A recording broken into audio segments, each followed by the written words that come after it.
সর্বোচ্চ শাস্তি নিশ্চিত করতে হবে। আমাদের নিজেদের যেই বৈশিষ্ট্যগুলো অর্জন করা দরকার, যেই বৈশিষ্ট্য অর্জন করলে এই ময়দানে আধুনিক জাহেলিয়াতের চ্যালেঞ্জ মোকাবেলা করা যাবে, একবিংশ শতাব্দীর চ্যালেঞ্জ মোকাবেলা করে সামনের দিকে এগিয়ে যাওয়া যাবে, সেই নেতৃত্বের কোয়ালিটিগুলো ইসলামী ছাত্র শিবির সহ আমাদের সবাইকে অর্জন করতে হবে। এবং আমরা আমাদের এই ময়দানে সর্বোচ্চ প্রচেষ্টার মাধ্যমে ছাত্র সমাজকে ইসলামী ছাত্র শিবিরের পতাকা তলে নিয়ে আসার জন্য আমাদের সর্বপ্রকার শ্রম গাম দিয়ে আমরা চেষ্টা চালিয়ে যাব। বাংলাদেশ জামাত ইসলামী ছাত্র শিবিরের নেতা কর্মীদের জন্য নিজেদের সর্বোচ্চ কোরবানি পেশ করবে ইনশাআল্লাহ।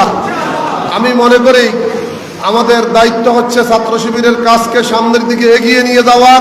আমাদের নেতৃত্ব তৈরির কারখানা হচ্ছে ইসলামী ছাত্র শিবির।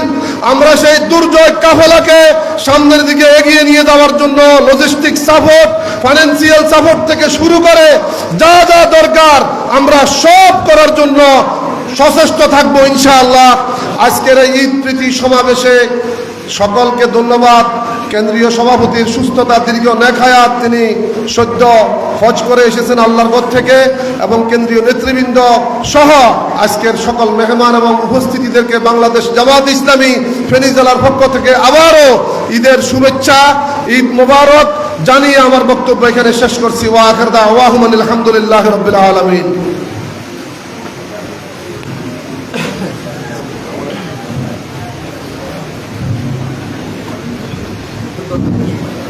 জি, ধন্যবাদ জানাচ্ছি আমাদের সম্মানিত মেহমানকে।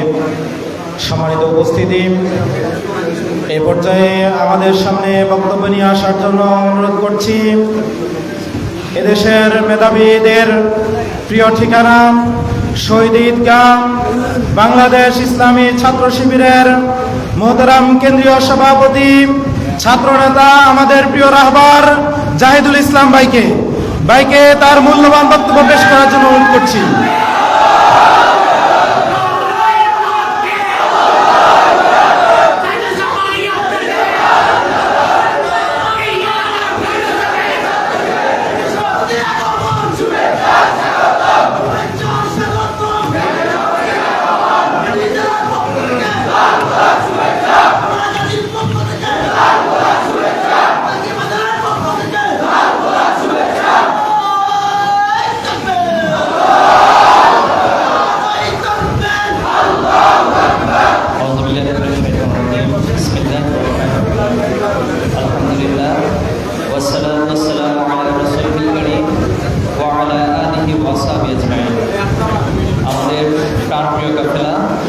মেধাবীদের প্রিয় সংগঠন, বাংলাদেশের স্বাধীনতার সার্বভৌমত্বের অত্যন্ত প্রহরী শহীদ কাফেলা বাংলাদেশ ইসলামী ছাত্র শিবির ফেনী জেলা শাখা কর্তৃক আয়োজিত আজকের এই ঈদ প্রীতি সমাবেশের সম্মানিত সভাপতি, সম্মানিত অতিথিবৃন্দ, সাংবাদিক বন্ধুগণ এবং অত্র এলাকার প্রিয় ফেনীবাসী, আসসালামু আলাইকুম রহমতুল্লাহি ওয়া বারাকাতুহু। সবাই ভালো আছেন? আলহামদুলিল্লাহ, আল্লাহ শুকরিয়া আদায় করছি। আল্লাহ তাআলা আমাদেরকে আজকের এই সুন্দর আয়োজনে সম্পৃক্ত হওয়ার, অংশগ্রহণের সুযোগ দিয়েছেন, আলহামদুলিল্লাহ। আপনাদের সবাইকে পবিত্র ঈদুল আজহার শুভেচ্ছা জানাচ্ছি। ঈদ মোবারক। তাকাব্বালাল্লাহু মিন্না ওয়া মিনকুম। আল্লাহ তাআলা আমাদের সবার নেক আমলগুলোকে কবুল করে দিন, আল্লাহুম্মা আমিন। সম্মানিত উপস্থিতি, ঈদ প্রীতি সমাবেশে সাধারণত ঈদ স্মৃতি বর্ণনা করার একটা রেওয়াজ বা ট্রেডিশন আমাদের আছে। তো এবছর আল্লাহর একান্ত মেহেরবানি, আল্লাহ তাআলা সুযোগ দিয়েছেন যে হজ পালন করার মতো একটি গুরুত্বপূর্ণ নিয়ামত আল্লাহ তাআলা সুযোগ দিয়েছেন। সেজন্য সৌদি আরবে ছিলাম আমি, আর গতকাল বাংলাদেশে এসেছি। তা আসার পর থেকে ঈদের আমেজ এখনো পুরোপুরি রয়ে গেছে মনে হচ্ছে। আপনাদের ফেনীতে আসার পর এটা আরো বেশি ফিল হচ্ছে না, ঈদ এখনো শেষ হয় নাই। বাংলাদেশে নর্মালি 7 দিন ব্যাপী ঈদের আমেজ খুব ভালোভাবেই থাকে। তো আশা করছি আরো কিছুদিন ঈদের আমেজ থাকবে। আল্লাহ শুকরিয়া, আল্লাহ তাআলা আমাদেরকে এই সুন্দর একটি পরিবেশ, বিশেষ করে গত 2024 সালে জুলাই আগস্টের পর চমৎকার একটি পরিবেশ আল্লাহ তাআলা আমাদেরকে দিয়েছেন। আমরা বিগত সময়গুলোতে এভাবে ওপেন অবস্থায় অথবা মন খুলে প্রাণ খুলে পরিবারের সাথে সময় কাটানো, আত্মীয় স্বজনের সাথে সময় কাটানো, ঈদকে এভাবে করে উদযাপন করতে পারেনি। সেটার কারণ আপনারা নিঃসন্দেহে জানেন যে ফ্যাসিবাদী শক্তি, যে স্বৈরাচারী শক্তি ক্ষমতায় অধিষ্ঠিত ছিল, তারা আমাদের মতো ভাইদেরকে, আমাদের যারা ইসলামী আন্দোলনের সাথে সম্পৃক্ত, তাদের উপর জুলুমতন্ত্র কায়েম করেছিল। গত রমজান ঈদে এবং এই ঈদে বেশ কিছু অভিজ্ঞতা হয়েছে। আমাদের অনেক ভাইয়েরা যখন ঈদে বাড়িতে যাবেন আমাদেরকে ফোন দিয়ে মেসেজ দিয়ে জানাচ্ছেন যে ভাই, আমি গত 10 বছর আমার বাড়িতে ঈদ করতে পারিনি, এবার ঈদে যাচ্ছি, দোয়া করবেন আমাদের জন্য। এমন নিষ্ঠুর অসংখ্য উদাহরণের ঘটনা রয়েছে, তিনি তার বাড়িতে যেতে পারেননি। আমাদের অসংখ্য ভাইদের ক্ষেত্রে এমন ঘটেছে, তার বাবা মারা গিয়েছে, তার পরিবারের গুরুত্বপূর্ণ সদস্য ইন্তেকাল করেছেন, কিন্তু সেই ভাইটা জানাজা পর্যন্ত উপস্থিত হতে পারেনি। উনি বাড়িতে গেলে ওনাকে গ্রেফতার করবেন, প্রশাসন সবসময় ওনার দিকে নজরদারিতে রাখেন। এমন অসংখ্য ত্যাগ, কোরবানির উপর ভিত্তি করে যে পথ চলা, সেই পথ চলার একটি ধারাবাহিক পরিক্রমায় আজকে আমরা এখানে এসে দাঁড়িয়েছি। তো এখানে দাঁড়াতে গিয়ে আমরা এমনি এমনি দাঁড়িয়ে গেছি বিষয়টা তা না, আমাদেরকে অসংখ্য ভাইদেরকে জীবন দিতে হয়েছে। যে আন্দোলনের একজন সর্বোচ্চ নেতা থেকে শুরু করে একজন কর্মী পর্যন্ত জীবন দিয়েছেন, আমরা সেই আন্দোলনের সাথে সম্পৃক্ত আলহামদুলিল্লাহ। এবং ইসলামী ছাত্র শিবির, শুধুমাত্র ছাত্র শিবিরের ছাত্র অঙ্গনের প্রেক্ষাপটে 234 জন ভাইকে জীবন দিতে হয়েছে আমাদের। এই 234 জন ভাইয়ের জীবনের পাশাপাশি জুলাই আগস্টের যে আন্দোলন, এখানেও আমাদের অসংখ্য ভাইয়েরা জীবন দিয়েছে। আমাদের প্রায় 1000-এর মতো ভাইয়েরা বিভিন্ন সময় গুম করা হয়েছিল ভাইদেরকে। কাউকে গুম করে নির্যাতন করা হয়েছে, কারো চোখ তুলে ফেলা হয়েছে, কারো অঙ্গহানি করে দেওয়া হয়েছে। এই গুম করা ভাইদেরকে কাউকে শহীদ হিসেবে ফেরত দেওয়া হয়েছে, আমরা তাদের লাশ পেয়েছিলাম। আবার অসংখ্য ভাইদেরকে কারাগারে উত্তোলন করা হয়েছে। কিন্তু দুঃখজনক হলো এখনো 7 জন ভাই, ইসলামী ছাত্র শিবিরের 7 জন ভাইকে আমরা এখন খুঁজে পাইনি। এ ভাইয়েরা এখনো পর্যন্ত কোথায় হচ্ছে, কি অবস্থায় আছে আমরা জানি না। আমরা ভাইদের পরিবারদের কাছেও কোনো জবাব দেওয়ার মতো ভাষা আমাদের কাছে। আমরা 5ই আগস্টের পরে প্রশাসনের মাধ্যমে, বিভিন্ন মাধ্যমে চেষ্টা করেছি আমাদের সর্বোচ্চ থেকে, কিন্তু কেউ কোনো সংবাদ দিতে পারে। আমরা আজকের এই প্রোগ্রাম থেকে ভাইদের জন্য দোয়া করি, আল্লাহ আমাদের ভাইদেরকে যেন ভালো রাখেন, আমাদের মাধ্যমে ফিরিয়ে দেন, আল্লাহ পাবে। সম্মানিত ভাইরা, ইসলামী ছাত্র শিবির বাংলাদেশের এক কঠিন বাস্তবতায় যাত্রা শুরু করেছিল।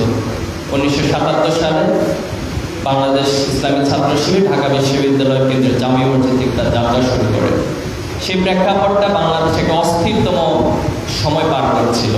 রাজনৈতিকভাবে যেমন অস্থিরতা ছিল, তেমন যুব সমাজের মাঝে নৈতিকতার একটা অস্থিরতা ছিল। সবাই ভালো এবং আলোর দিশা সবাই খুঁজতেছিল, কিন্তু সমাজের সে বাস্তবতায়, ক্যাম্পাসের বাস্তবতায় আলোর পরিবর্তে সব দিকে অন্ধকার বিরাজমান ছিল। সেই দিনে যখন ছাত্র শিবির শুরু হয়েছিল, ছাত্র শিবিরের এই আলোর পতাকা তলে বাংলাদেশের পথহারা যুবকরা সবাই এসে সামিল হতে লাগলো। এবং সেই দীর্ঘ পথ পরিক্রমা ধারাবাহিকতায় ছাত্র শিবির আজকে বাংলাদেশের এই ভূখণ্ডে একটি মহির হয়ে পরিণত হয়েছে আলহামদুলিল্লাহ। এজন্য আমাদের যে সকল ভাইয়েরা শুরু থেকে আজ অবধি তাদের গুরুত্বপূর্ণ জীবনের সবচেয়ে সেরা সময়টুকু দিয়েছেন, শ্রম দিয়েছেন, কষ্ট করেছেন, আমরা এই ভাইদের জন্য মন প্রাণ খুলে দোয়া করতে চাই। ভাইদের এই ত্যাগ কোরবানির উপর, ভাইদের এই সময়ের উপর, ভাইদের সেই কষ্টের উপর, প্রচেষ্টার উপরে ছাত্র শিবির আজকে এখানে দাঁড়িয়েছে আলহামদুলিল্লাহ। সম্মানিত উপস্থিতি, ছাত্র শিবির একজন শিক্ষার্থীকে কি করে, এই প্রশ্ন যদি আমরা করি, আমরা অনেকগুলো কেস সামনে রাখতে পারি। আপনাদের এই সমাজে যিনি ছাত্র শিবির করেন, সে তার দিকে যদি আপনারা তাকান, তার লাইফের দিকে যদি তাকান, তার নৈতিকতার দিকে যদি তাকান, তাহলে অনেক কিছুর উত্তর আপনারা খুঁজে পাবেন। ব্যক্তিগতভাবে যদি আমার অভিজ্ঞতাটাকে বলি, আমি মাদ্রাসায় পড়েছিলাম আলিম পর্যন্ত, কিন্তু আমার এই মাদ্রাসার শিক্ষা ব্যবস্থা আমাকে 100% নামাজ কাজা বন্ধ করতে পারেনি। যেটা ছাত্র শিবির আমাকে হাতে কলমে ধরে এবং সকালবেলা এসে ফজরের সময় দায়িত্বশীল দরজায় কড়া নাড়তেন, আমাকে ডেকে উঠিয়ে নামাজ পড়াতেন। এভাবে করে আমার নামাজ কাজাগুলো বন্ধ করেছেন, যেটা হয়তো আমার প্রচলিত শিক্ষা ব্যবস্থা অথবা আমার পরিবারের শিক্ষাও 100% আদায় করতে পারেনি। ছাত্র শিবির একজন শিক্ষার্থীকে নৈতিকতা শিক্ষা দেয়। আপনারা জানেন আজকের এই সমাজের বাস্তবতায় যেখানে এসে আমরা দাঁড়িয়েছি, একজন শিক্ষার্থীর নৈতিকতাকে ঠিক রাখা, তার পর্দাকে ঠিক রাখা, সে অশ্লীলতা থেকে মুক্ত থাকা, এটা একজন ব্যক্তির জন্য যেমন চ্যালেঞ্জিং, একজন অভিভাবকের জন্য, একজন পরিবারের জন্য তেমনই চ্যালেঞ্জিং। অথচ ছাত্র শিবির একজন শিক্ষার্থীকে হাতে কলমে ধরিয়ে সেই নৈতিকতাগুলোকে শিক্ষা দেয়, তার পর্দাকে রক্ষা করার মতো সেই লেসন, সেই শিক্ষা ছাত্র শিবির দিয়ে থাকে। আলহামদুলিল্লাহ, ইউসুফ আলাইহিসসালামের চরিত্রের মতো ব্যক্তিত্ব তৈরির জন্য ছাত্র শিবির কাজ করে যাচ্ছে। আমরা যদি একাডেমিক জায়গা থেকে চিন্তা করি, একাডেমিকভাবে ছাত্র শিবির তার দায়িত্বশীলরা যে মোটিভেশন দেয়, ছাত্র শিবিরের টোটাল একাডেমিক যে আয়োজন রয়েছে, সেই আয়োজনের মধ্যে দিয়ে একজন শিক্ষার্থী তার সর্বোচ্চ ভালো রেজাল্ট করার মতো প্রক্রিয়া তিনি ধাবিত হন।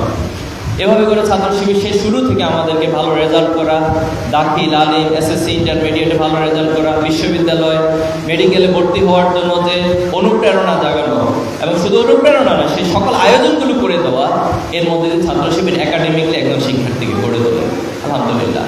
এরপরে আমরা যদি দেখি যে একজন শিক্ষার্থীকে তার বাবা, তার শিক্ষক 24 ঘন্টা পাহারা দিয়ে রাখা সম্ভব না। ছাত্র শিবির শিক্ষার্থীদের মাঝে এমন কিছু গুণাবলী তৈরি করে, আল্লাহর ভয় তৈরি করে দেয়, সে আল্লাহর ভয়ের মাধ্যমে সে নিজেই নিজের পাহারাদার হয়ে যায়। আলহামদুলিল্লাহ। তাহলে আজকে ছাত্র শিবির বাংলাদেশের এই প্রেক্ষাপটে যে নিয়ামত, এই নিয়ামতকে এতদিন যাবৎ আমাদেরকে সবার সামনে উপস্থাপন করতে দেওয়া হয়নি। আমাদেরকে মুখ চেপে রাখা হয়েছিল, আমাদেরকে এভাবে কোথাও বসতে দেওয়া হয় নাই।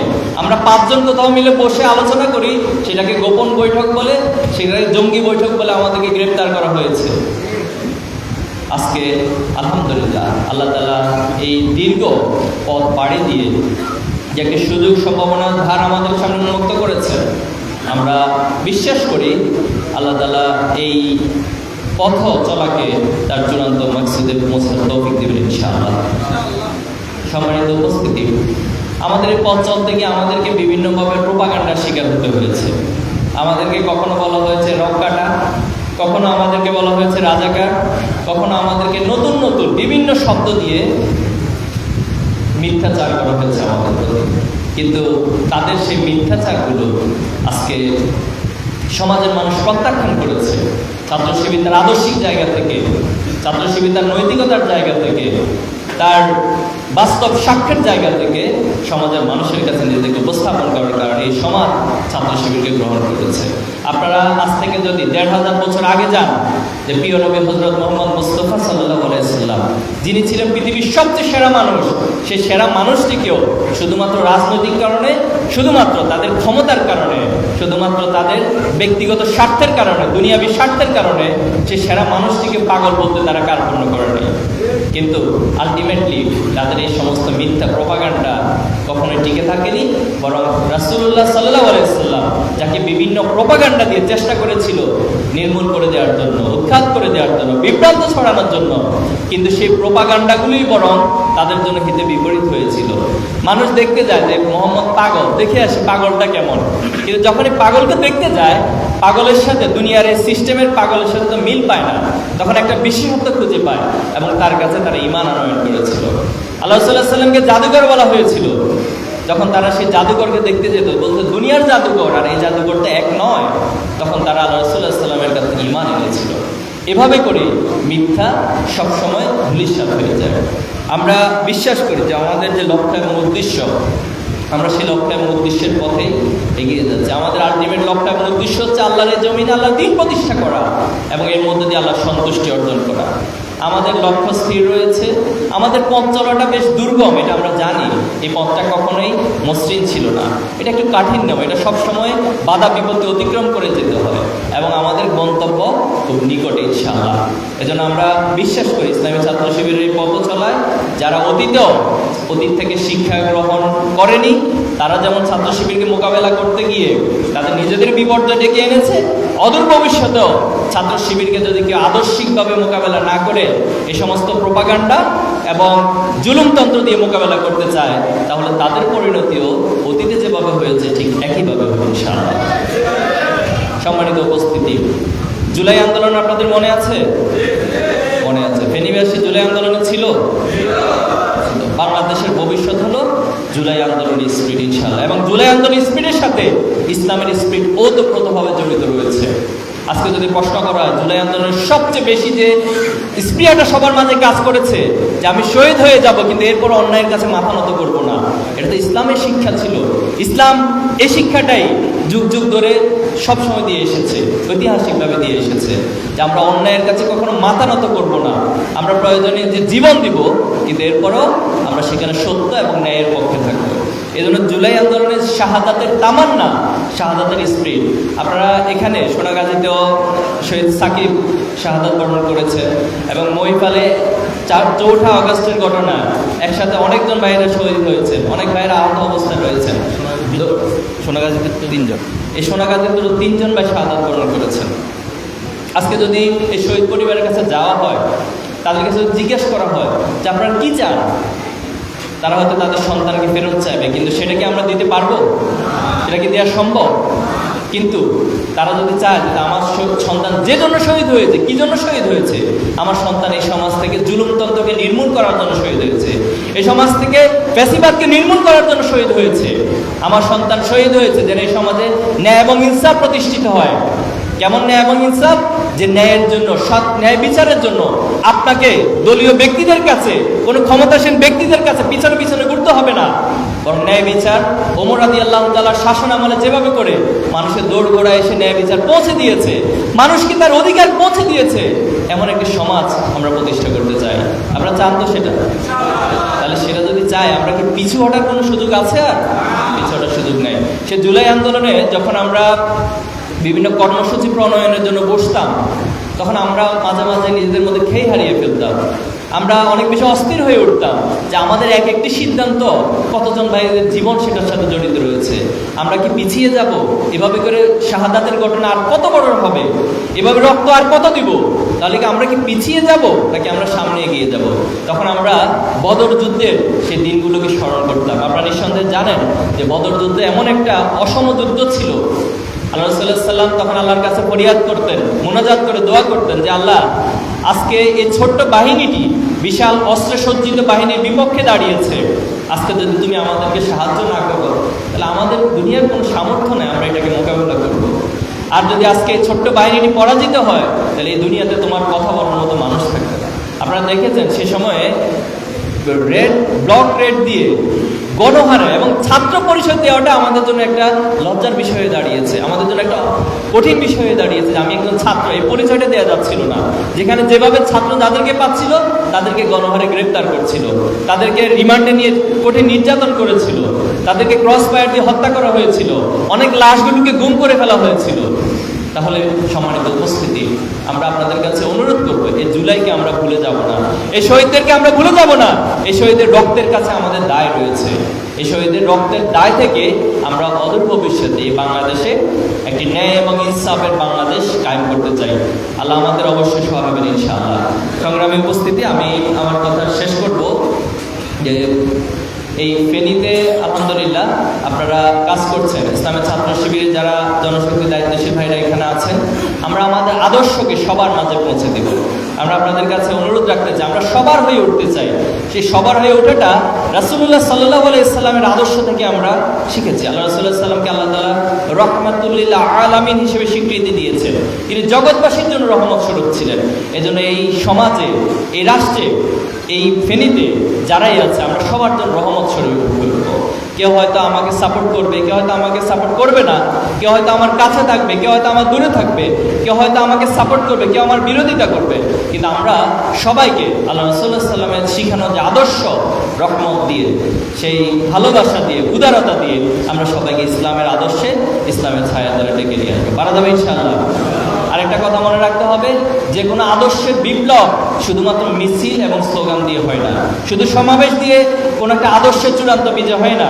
এজন্য নিজেদেরকে যোগ্য, দক্ষ হিসেবে গড়ে তুলতে হয়। ইসলামের ছাত্র শিবিরের যারা এখানে আছেন, আমি আপনাদেরকে অনুরোধ করব, আপনারা আমাদের মেধা দিয়ে, আপনাদের একাডেমিক এক্সেলেন্সি দিয়ে, আপনাদের যোগ্যতা দিয়ে, দক্ষতা দিয়ে নিজেদেরকে তৈরি করতে হবে এবং এই সমাজের জন্য একজন ফ্যাক্টর হিসেবে গড়ে তুলতে হবে। আপনি নিজেকে এমনভাবে গড়ে তুলবেন, এই সমাজ আপনাকে ছাড়া চলবে না।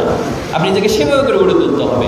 এর মধ্যে দিয়ে আমরা বিশ্বাস করি যে আল্লাহ তাআলা আমাদেরকে যে দায়িত্ব দিয়েছেন, নবী আলাইহিস সালামদেরকে যে দায়িত্ব দিয়েছেন, লিইউযহিরাহু আলা দীনি কুল্লি, সকল মতাদর্শের উপর ইসলামকে প্রতিষ্ঠিত করা, এই দ্বীনি হককে সকল মতাদর্শের প্রতিষ্ঠিত করা।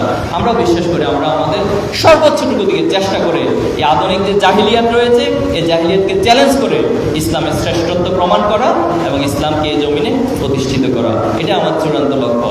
আরেকটি কথা বলে শেষ করবো যে এই দুনিয়াটা আমাদের জন্য সব কিছু না। আমাদের শহীদ মীর কাসেম আলী ভাই একটি কথা সবসময় বলতেন যে আমরা স্বপ্ন দেখি এই সমাজে আলটিমেট ন্যায় প্রতিষ্ঠিত হবে। এই স্বপ্নটা আমি দেখি, আমি যতটুকু প্রচেষ্টা চালাবো সেখান থেকে আমি আমার পরবর্তী প্রজন্মের হাতে সেটা তুলে দেব, সে তার পরবর্তী প্রজন্মের হাতে তুলে দেবে। এভাবে স্বপ্নগুলো এক প্রজন্ম থেকে আরেক প্রজন্মে যেতে যেতে একটা পর্যায়ে সেটা আলটিমেটলি বাস্তবায়িত হবে। তো এভাবে করে দুনিয়াতে হয়তো ইসলাম প্রতিষ্ঠিত হয়ে হয়ে যাবে ইনশাআল্লাহ, আমরা বিশ্বাস করি আল্লাহ তাআলার কাছে। কিন্তু কাল কিয়ামতের ময়দানে যদি আপনি আমরা আমাদের ছোট্ট কোনো একটা কাজের কারণে, ছোট্ট কোনো একটা অপরাধের কারণে, কোনো একটা হক নষ্টের কারণে যদি আল্লাহ তাআলার কাছে প্রশ্নবিদ্ধ হয়ে যায়, তাহলে এই দুনিয়ার সফলতা, দুনিয়ার এই দিন বিপ্লব, দিন কায়েম আমার ব্যক্তির জন্য হয়তো কোনো কাজে আসবে না। এজন্য ইসলামী আন্দোলনকে দুনিয়াতে কায়েম করাটা যেমন গুরুত্বপূর্ণ, একজন ব্যক্তি হিসেবে আল্লাহ তাআলার কাছে পরিশুদ্ধভাবে উপস্থাপিত হওয়াটাও তেমনই গুরুত্বপূর্ণ।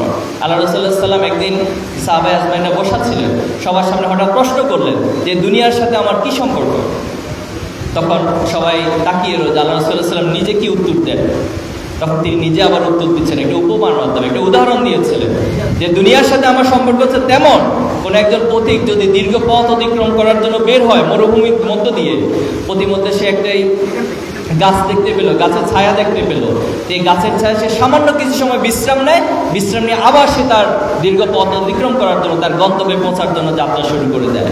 এই দুনিয়ার সাথে আমার সম্পর্কটা সে পথিকের সামান্য কিছু সময় গাছের ছায়া বিশ্রাম নেওয়ার মতো। অর্থাৎ এই দুনিয়ার জীবনটা আমার জন্য আলটিমেট জীবন না।